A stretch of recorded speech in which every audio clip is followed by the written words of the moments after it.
Johnson Wesley గారి జీవితంలో మనం నేర్చుకోవాల్సింది ఏంటంటే అన్నీ కోల్పోయాడు.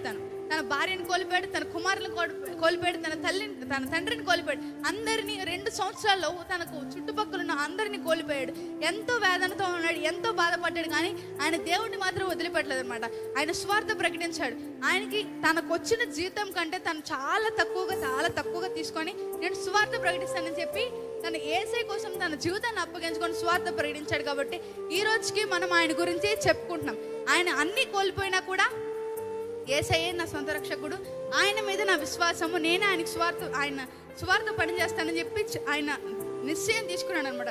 అందుకే ఆయన ఎక్కడికి వెళ్ళినా ఒక ఉద్యమం రగలేదని చెప్పి అందరూ చెప్పుకునేవాళ్ళు. ఎందుకంటే ఆయన ప్రార్థన అలా ఉండేది, ఆయన వైరాగ్యం అలా ఉండేది అనమాట. ఈ రోజు నుండి మనం ఏం చేయాలంటే మనం ఉన్న దాంట్లోనే కాదు, లేకపోయినా కూడా సువార్త ప్రకటించనమాట. ఉంటేనే సువార్త ప్రకటించడం పెద్ద గొప్ప విషయమేం కాదు.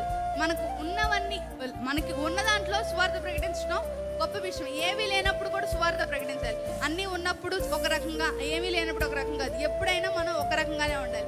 ఉన్నా ఒకేలాగా ఉండాలి, లేకపోయినా ఒకేలా ఉండాలి. ఎందుకంటే మన దేవుడు సర్వశక్తి గల దేవుడు.